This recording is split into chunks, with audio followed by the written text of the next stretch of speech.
এরপরে আমরা আলোচনা করব সেটের সমতা এবং সেটের অন্তর নিয়ে। এই যে সেটের সমতা বাকি ইকুইভ্যালেন্ট অফ সেট বলা হয়। সেটের সমতা, সমতা বলতে সমান বোঝানো হয় না। এখন একটা সেটে উপাদান কি আছে? একটা সেটে আছে উপাদান এ বি এবং সি, আরেকটা সেটে কি আছে? B A C. এখন দেখো এই যে উপাদানগুলো এ বি সি, এখানে উপাদান আছে এ বি সি, দেখো তো দুইটা সেটের মধ্যে উপাদানগুলো একই না, এজন্য আমরা লিখতে পারি কি এ সেট সমান বি সেট। এই যে একটা সেট এবং আরেকটা সেটের মধ্যে যে সমতা থাকবে বা একটা সেট আরেকটা সেটের সাপেক্ষে যদি সমান হয়ে যায়, সেক্ষেত্রে আমরা সেই সেট দুটাকে সেটের সমতা বলতে পারি। এবং এরপরে আছে সেটের অন্তর। এরপরে কি সেটের অন্তর। সেটের অন্তর, গণিতের ভাষায় অন্তর শব্দটা মানে কি বিয়োগ। সেটের অন্তর, একটা সেট আছে কি এ সেট, এ সেট আছে কি 1 2 3 1 2 3 আছে, এবং আরেকটা সেট আছে বি সেট সমান আছে কি 2 3 4 5। আমার একটা সেট আছে, এখন বলছে যে এ এবং বি সেটের অন্তর বের করো। তাহলে কি করব? এ সেট বিয়োগ বি সেট করে দেব। এখন এ সেট যেহেতু সামনে, এ সেট সামনে নিব, এ সেট সামনে নিব 1 2 3 বিয়োগ, আচ্ছা এটাকে বিয়োগ অথবা বাদ চিহ্ন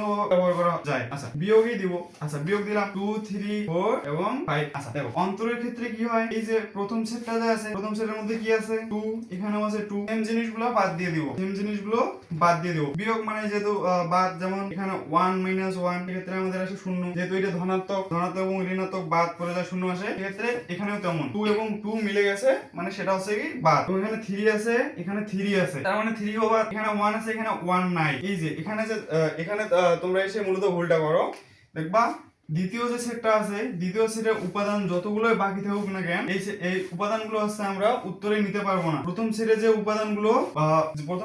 উপাদানগুলো বেঁচে থাকবে, শুধু সেগুলোই আমরা নিতে পারবো। সেক্ষেত্রে দেখো এখানে 1 2 3, 2 এবং 3 চলে গেছে, বিয়োগের জন্য চলে গেছে, এবং আছে কি 1।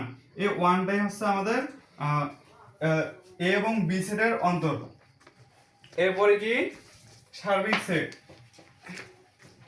এরপর হচ্ছে আমাদের সার্বিক সেট। এরপর আমাদের সার্বিক সেট, সার্বিক সেট বা একে বলা হয় ইউনিভার্সাল সেট। যেহেতু ইউনিভার্সাল শব্দটার মধ্যে ইউ আছে, এজন্য হচ্ছে সার্বিক সেটটাকে ক্যাপিটাল ইউ দ্বারা প্রকাশ করা হয়, ইউ দ্বারা প্রকাশ করা হয়। এবং দেখো এখানে একটা সেট দেওয়া আছে এ সেট সমান, সেট দেওয়া আছে এ বি, আরেকটা সেট দেওয়া আছে বি সি ডি। আচ্ছা আরেকটা সেট দেওয়া আছে, আচ্ছা দুইটা মনে করো সেট দেওয়া আছে, আরেকটা সেট দেওয়া আছে কি সার্বিক সেট দেওয়া আছে আমাদের এ বি সি ডি। এক কথা হচ্ছে সার্বিক সেটে কি হবে, আমাদের যে সেটগুলো দেওয়া থাকবে, আমাদের যে সেটগুলো দেওয়া থাকবে, এই সেটের সকল উপাদান যে সেটের মধ্যে থাকবে, দেখো এ সেট এবং বি সেটের উপাদানগুলো এ বি সি ডি, এগুলো সবগুলো এই সব উপাদানগুলো যখন আরেকটা সেটের মধ্যে থাকবে, তখন হচ্ছে সেটাকে সার্বিক সেট বলা হবে।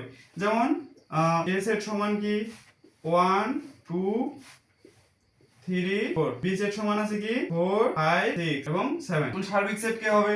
সার্বিক সেট নিশ্চয়ই ইউ হবে, ইউ সমান ইউনিভার্সাল সেট, ইউ সমান আমরা সার্বিক সেটও জানি। সার্বিক সেট কে হবে? দুইটা সেটের মধ্যেই যারা থাকবে, দুইটা সেটের মধ্যেই সবাই আমাদের কি সার্বিক সেট। তার মানে হচ্ছে কি 1 2 3 4 5 6 7, মূলত 1 থেকে 7 কে সার্বিক সেট ধরে নেওয়া হয়।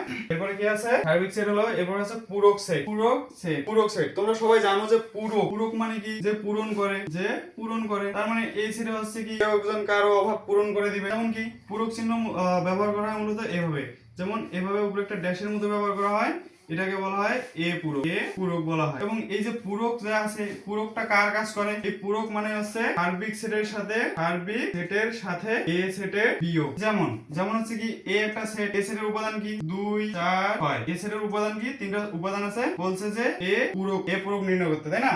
এখন এ পূরক মানে কি জানি, এ পূরক মানে জানি সার্বিক সেটের সাথে এ সেট বিয়োগ। এখন সার্বিক সেট কি, সার্বিক সেট হচ্ছে কি, তার মানে হচ্ছে কি সার্বিক সেট বিয়োগ এ সেট। মানে আমরা সার্বিক সেট সমান কি জানি 1 2 3 4 5 6 7, সার্বিক সেট। এবং পূরক মানে হচ্ছে কি বিয়োগ এ সেট। এ সেটের মধ্যে উপাদান কি 2 4 6, তার মানে হচ্ছে কি 2 4 6 2 4 6, এই উপাদানগুলো হচ্ছে চলে যাবে, থাকবে কে 1 3 5 এবং কি 7। এটা আমাদের হচ্ছে কি এ পূরকের একটা সেট নির্ণয় করলাম। পূরক মানে হচ্ছে সার্বিক সেটের সাথে বিয়োগ, মনে রাখবা। এরপরে আমাদের আসে কি, এরপরে আমাদের আসে সংযোগ সেট। এরপরে আসে সংযোগ সংযোগ মানে কি একটার সাথে আরেকটা যোগ, সংযোগ মানে কি একটার সাথে আরেকটা যোগ। সংযোগ সেটকে আমরা খুব সহজ ভাবে চিনতে পারি কি কাপ, এটা হচ্ছে কি কাপ। এটা আবার ইউনিভার্সাল সেটের ইউ না, কাপ হিসেবে ধরতে পারি। তোমরা হচ্ছে বাড়িতে চায়ের কাপ দেখছো, এই সেই কাপের মতো এটাকে মনে রাখতে পারো। এখন সংযোগ সেট কি, দুইটা মনে করো সেট দেওয়া আছে কি 5 6 7 এবং বি সেট সমান দেওয়া আছে 1 2 3 4। এই দুটো হচ্ছে সংযোগ সেট নির্ণয় করতে বলছে। তাহলে এ এবং বি এর সংযোগ সেট, এ এবং বি এর সংযোগ সেট এভাবে লিখতে পারি, এ কাপ বি। এটা আমাদের সংযোগ সেট নির্দেশ করলো। এটা কি নির্দেশ করলো? সংযোগ সেট নির্দেশ করলো। সংযোগ সেট আমাদের এই কাপটা আমাদের কি নির্দেশ করলো? সংযোগ সেট।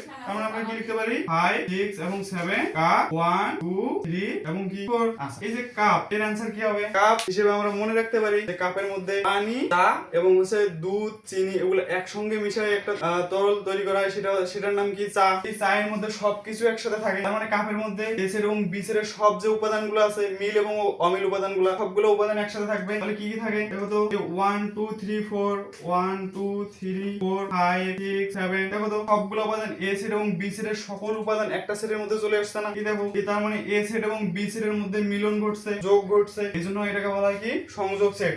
এরপর আমাদের কি আছে সেট সেট। এরপর আছে সেট সেট। সেট মানে কি? সেট মানে হচ্ছে কি বিচ্ছিন্ন হওয়া। সেট মানে বিচ্ছিন্ন হওয়া না। সেট এখন বলছে একটা এ সেট আছে 2 4 6, বি সেট আছে 1 3 5, বি সেট আছে কি বি সেট আছে 4 6 4 5 6, বি একটা সেট, এ একটা সেট আছে কি 2 4 6 এবং বি একটা সেট আছে 4 5 6। দুটো সেট আছে, বলছে যে সেট দুটার মধ্যে কি করব? সেট আচ্ছা সেট সেট তৈরি করব। এ এবং বি কে সেট সেট। এ এবং বি মিলে দেখো তো, এ এবং বি মিলে সেট সেট সমান মনে রাখবো যে ক্যাপ। ক্যাপ কেমন হয়? ক্যাপ এইদিকে হয়, তার মানে হচ্ছে কি এ ক্যাপ বি। তার মানে এটা আমাদের কি নির্দেশ করে? Set set set. তাহলে আমরা এ ক্যাপ বি এদিকে কিভাবে লিখতে পারি? এ হচ্ছে 2 4 6 ক্যাপ, বি সমান আছে কি 4 5 6। ক্যাপ সমান সবসময় ক্যাপ সমান সবসময় মনে রাখবো যে হচ্ছে কি মিল এবং অমিল সবগুলো একসাথে নেওয়া যাবে না, শুধু যেগুলো কি মিলে যাবে, শুধু যেগুলো মিলে যাবে আমরা সেগুলাই নিতে পারবো। দেখো এখানে মিলে গেছে কি 2, এখানে আছে, এখানে 2 নাই।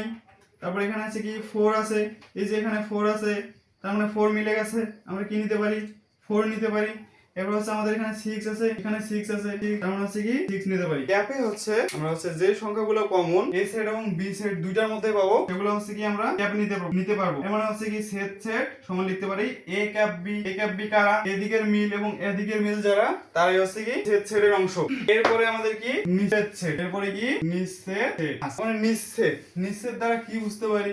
নিষেধ মানে যার হচ্ছে কোনো ছেদ হয় নাই, মানে কি ছেদ হয় নাই, যার ছেদ হয় নাই থেকে। এখন দেখো একটা সেট দেওয়া আছে এ সেট সমান 1 3 5, আরেকটা সেট দেওয়া আছে কি 2 6 8, একটা সেট দেওয়া আছে। তখন এদের নিষেধ সেট কি হবে? এদের নিষেধ সেট সব সময় হবে কি ক্যাপ হবে। নিষেধ সেটও তাদের মধ্যে ক্যাপ হবে। আচ্ছা, তার মানে a 3 5 ক্যাপ 2 6 8। দেখো এখানের কোনো উপাদানের সাথে এখানের কোনো উপাদানের মিল আছে, তখন কোনো দুইটা সেটের মধ্যে এদিকের উপাদান এবং এদিকের উপাদানের কোনো মিল থাকবে না, তখন সেটা কি ফাঁকা সেট অথবা পরিসেট আসে। মূলত এটা হচ্ছে নিষেধ সেট। নিষেধ সেট আমরা হচ্ছে কি ভেন চিত্রের মাধ্যমে দেখবো। ভেন চিত্রের মধ্যে এটা হচ্ছে কি এ সেট এবং আরেকটা দেখো বি সেট। দেখো যেহেতু এখানে আর এখানে কোনো কমন উপাদান নাই, তার মানে হচ্ছে এদের যে অংশটা এখানে ছিল এর আগে, এদের যে অংশটা বিনিময় ছিল, তার মানে এদের যেহেতু কমন অংশ নাই, এদের হচ্ছে কখনো মিল ঘটে নাই, এদের মধ্যে কখনো মিল ঘটে নাই। তার মানে এ সেটের উপাদানগুলো আলাদা, এ সেটের উপাদানগুলো আলাদা এবং বি সেটের উপাদানগুলো কি আছে আলাদা আছে, আলাদাভাবে আছে। এবং এটা কি আমাদের সার্বিক সেট, সার্বিক সেট ইউ। দেখো এই যে সেট দুইটার মধ্যে যে মিল হইল না, তাদের মধ্যে কোনো কমন কমন উপাদান নাই, তাই জন্য তারা হচ্ছে একে অপর থেকে একটু দূরে অবস্থান করবে। এটাই মূলত কি নিষেধ সেট।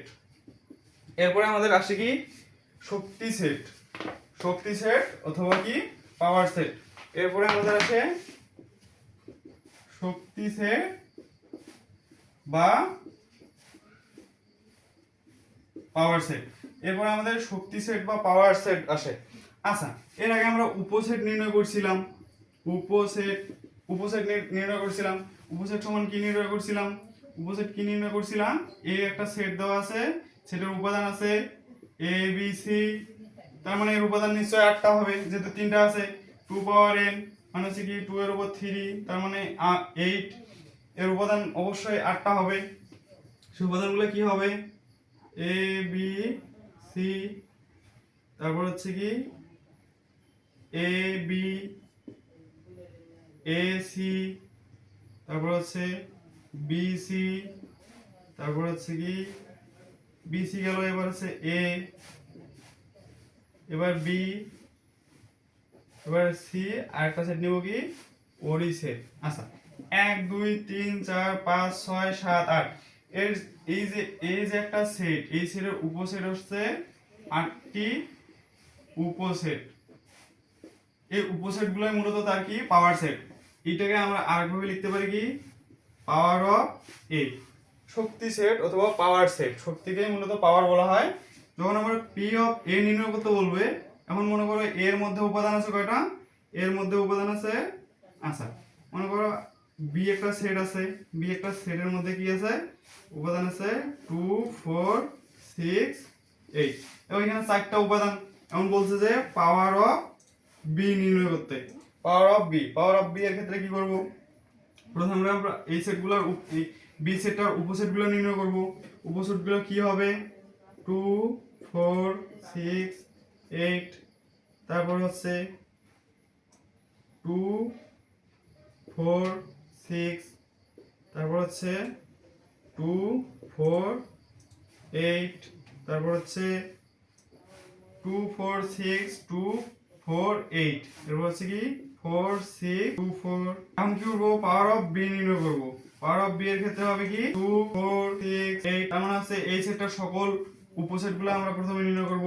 এরপরে কি লেখা যায় 2 4 6 2 4 6, এরপরে কি 2 6 8, এরপরে 2 4 6 2 6 8 4 6 8 লেখা যায়, এবার 4 6 8, তারপর হচ্ছে কি 2 6 8, এরপর হচ্ছে এখন মনে করো এ সেটে উপাদান পাইছি কি, এ সেটে উপাদান পাইছি 8টা। এখন পাওয়ার অফ এ সমান কি হচ্ছে, পাওয়ার অফ এ সমান আমাদের এই উপাদানগুলো হচ্ছে পাওয়ার অফ এ সমান কি, এই যে আমাদের যে সেটটা হইছে এই সেটটা হচ্ছে পাওয়ার অফ এ। এখন পাওয়ার অফ এ সমান কি লেখা যায়, পাওয়ার অফ এ সমান আমরা পাইছি 8টা উপাদান পাইছি, তার মানে হচ্ছে 2 পাওয়ার কি লেখা যায় 4 হচ্ছে 3 লেখা যায়, তার মানে হচ্ছে কি 2 2 4 2 8, অথবা এটা কি 2 পাওয়ার n এর সমান কি n টা 3 না, n সমান আমরা জানি 3টা উপাদান। এখানে উপাদানগুলো হচ্ছে এগুলা 3টা উপাদান 1 2 3, এই 3টা উপাদান হচ্ছে আমরা সূত্র অনুযায়ী 2 পাওয়ার n জানি, n হচ্ছে উপাদান সংখ্যা, এখানে 3 বসালে আমরা পাই 8। মূলত পাওয়ার অফ a এভাবে নির্ণয় করা হয়।